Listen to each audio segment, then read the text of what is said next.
Olá, amigos do Spook Houses Casas Assombradas. Este é o terceiro capítulo do livro O Diabo Revelado, de Lawrence Garner. Espero que vocês tenham escutado os primeiros capítulos que foram postados na playlist em nosso canal, tornando fácil assim o entendimento sobre esse novo episódio. Antes de começar, gostaria de pedir para que se inscrevam no nosso canal do YouTube, curtam a página do Spook Houses Casas Assombradas no Facebook, para que possam receber as notificações de novos vídeos e, é claro, para que possamos sempre trazer a vocês um conteúdo de qualidade.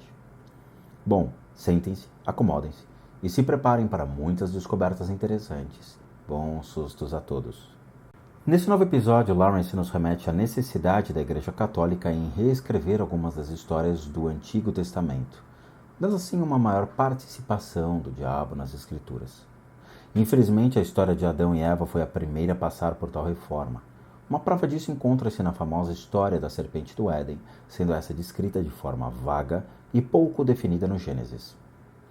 A partir do século V, para o cristianismo, a serpente inicialmente não possuía nome, mas em hebraico era conhecida como Nahash, curiosamente traduzida como o sábio.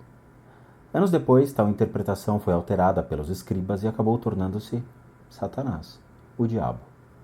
Curiosamente, Satanás passou por diversas mudanças físicas, desde um anjo das trevas, com asas de um morcego, para um bode com chifres e cascos, e agora para uma figura semelhante a um dragão, coberta de escamas e garras.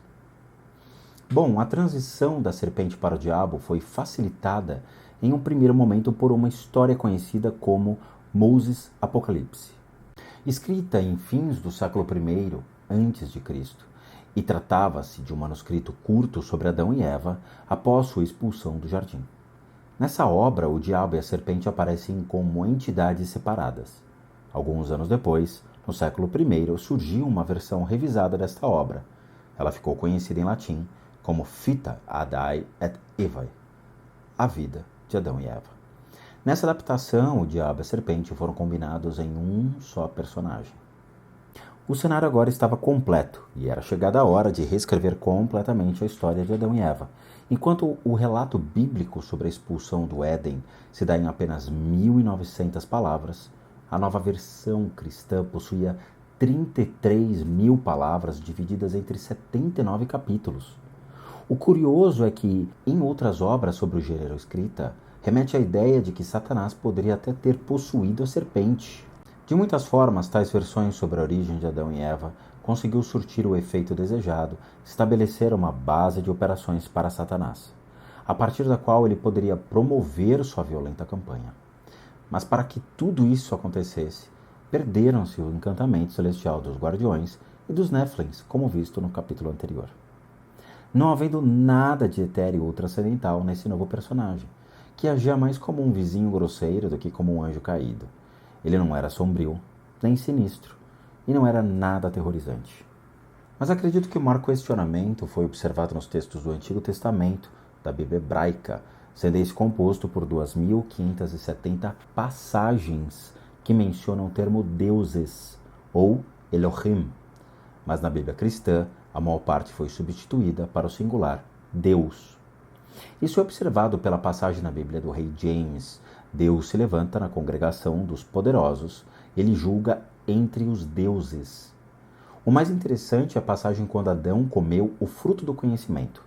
Deus disse à serpente, até então Nahash, eis que o homem se tornou como um de nós, indicando que o sábio era também um Deus. Essa diferença entre deuses e Deus é justificado pela origem do livro Gênesis a partir dos manuscritos mesopotâmicos, onde vários deuses se faziam presentes. O Deus judaico, portanto, não poderia ser considerado o único Deus, pois todas as outras tradições contradiziam isso. Mas a Igreja cristã rejeitou todas as outras divindades, mantendo a imagem do diabo, mesmo com seus pregadores possuindo suas próprias versões da Bíblia, de modo que os padres e bispos podiam pregar o que eles bem entendessem.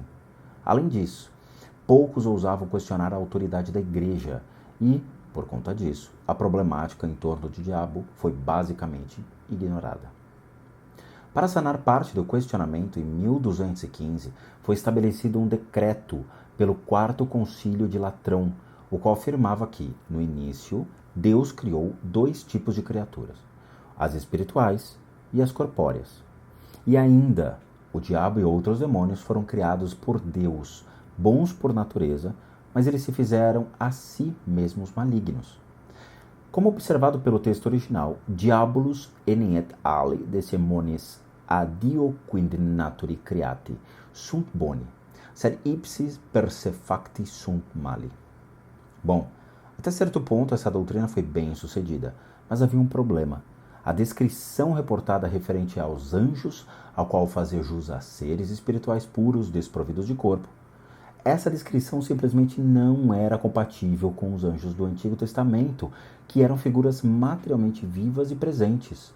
O pior era que no meio de tais anjos encontrava o Satanás, originando assim mais um problema à igreja, tendo que justificar como ele poderia ser um ser espiritual, desprovido de corpo, mas aparecendo Adão e Eva no jardim. Além disso, como é que o Papa Gregório poderia ter descrito chifres e cascos do diabo, se que esse nem possuía um corpo? Historicamente, a evolução estratégica do papel de Satanás no momento inicial da fé católica foi inteiramente baseada na necessidade de criar uma relação de dependência entre as massas e os bispos. Para facilitar isso, uma figura como a do anticristo era necessária, pois sua ira representava uma ameaça da qual os fiéis poderiam ser salvos. E aí sim, a igreja ressaltou a ameaça chamada de Satanás, o maligno, que tomaria as almas daqueles que não ofertassem obediência cega à igreja. Não restando escolhas, a igreja se autoproclamou assim a ponte entre Deus e as pessoas, estabelecendo ao Papa o cargo do vigário do Filho de Deus, Vicarius Filii Dei. No caso do anticristo, visando inspirar o terror e obediência, não se faz presente no Novo Testamento, somente nas epístolas de João, mas não diz respeito a um personagem específico. É usada apenas para definir aqueles que se opõem aos ensinamentos de Jesus, não fazendo referência a nenhum ser satânico, somente opositores a Jesus. A obra mais associada ao diabo é o livro do Apocalipse, conhecido por carregar consigo a base para a tradição satânica e das superstições relacionadas ao diabo que surgiram a partir do século I. Durante o reinado do imperador romano Domiciano, João Evangelista foi sentenciado à prisão na ilha grega de Patmos, onde acredita-se que ele compilou o livro da Revelação. Os títulos alternativos, o livro de Apocalipse e o Apocalipse de São João, derivam do termo grego apocalipse, que significa precisamente revelação. Por sua natureza, o Apocalipse é uma obra alegórica, na qual as passagens estritamente esotéricas são anunciadas pela expressão "quem tem ouvidos, ouça". Essa foi uma estratégia muito usada por Jesus a narrar suas parábolas. Além disso, é comum encontrar nos manuscritos do Mar Morto construções frasais que seriam incompreensíveis aos dominadores romanos durante períodos de uma ocupação cruel. Era uma forma eficiente de transmitir informações politicamente delicadas àqueles que compreendiam o jargão local. Uma análise dos manuscritos revela várias palavras codificadas e pseudônimos, antes incompreendidos ou ignorados. Os pobres, por exemplo, não eram cidadãos desprivilegiados, afetados pela miséria, mas sim os iniciados no alto escalão da comunidade, que abandonaram suas propriedades e bens materiais. Já o termo muitos era um título concedido ao líder da comunidade celibatária, enquanto grupo designava o tetrarca, ou seja, o governador regional, e multidão significava conselho de governo. Aprendizes e estudantes do sistema eram chamados de filhos. A doutrina da comunidade de Nazaré era conhecida como o caminho, e aqueles que seguiam o caminho eram chamados de filhos da luz. O termo leprosos, por exemplo, era muito utilizado para denotar aqueles que não foram iniciados na comunidade ou que foram denunciados por ela. Outro termo, por exemplo, os cegos, eram aqueles que não aderiram ao caminho e, portanto, não enxergavam a luz. Com isso, podemos compreender melhor a terminologia utilizada no Apocalipse. A grande batalha entre os filhos da luz e os filhos das trevas, mencionada antes em relação ao pergaminho da guerra, profetizada para acontecer em Har-Megiddo, ou seja, Armagedon, em Jezreel, era uma disputa entre a comunidade que seguia o caminho e a poderosa Roma imperial. Outro ponto interpretado de maneira errônea faz jus à famosa passagem: e apareceu outro sinal no céu, e eis que surgiu um grande dragão, com 7 cabeças e 10 chifres, e 7 coroas em suas cabeças. Por inferência natural, somos levados a pensar em uma besta sobrenatural, mas se trata na verdade de uma referência bastante específica a uma força de ocupação romana. Não apenas os romanos carregavam bandeiras com imagens de dragões vermelhos, mas Roma também era conhecida como a cidade dos 7 reis. O número de coroas antes da formação da República é em 509 a.C. O simbolismo codificado para Roma não quer dizer que o nome de Satanás esteja inteiramente ausente do Apocalipse, mas em algumas passagens seu nome é usado para personificar o mal, não para se referir ao sátiro com chifres ou ao guardião angelical caído. Em um exemplo, João usa o nome de Satanás para criticar os sacerdotes hebreus que tinham o prazer de se beneficiar com o lucrativo emprego romano, às custas de seus vizinhos judeus. Tempos depois, os aspectos incompreensíveis do Apocalipse foram úteis aos padres e pregadores cristãos subjugadores. Se os bispos não podiam compreendê-lo, certamente o povo também não seria capaz. Portanto, o texto poderá ser interpretado pelas congregações da maneira que bem entendessem, assim com certas passagens isoladas sendo apresentadas estrategicamente fora do contexto.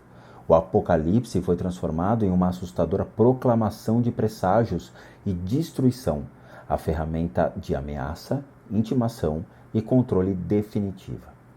Para garantir poder às palavras dos bispos, declarou-se que a guerra dos anjos e o dia do julgamento final, profetizados, ainda estavam por vir.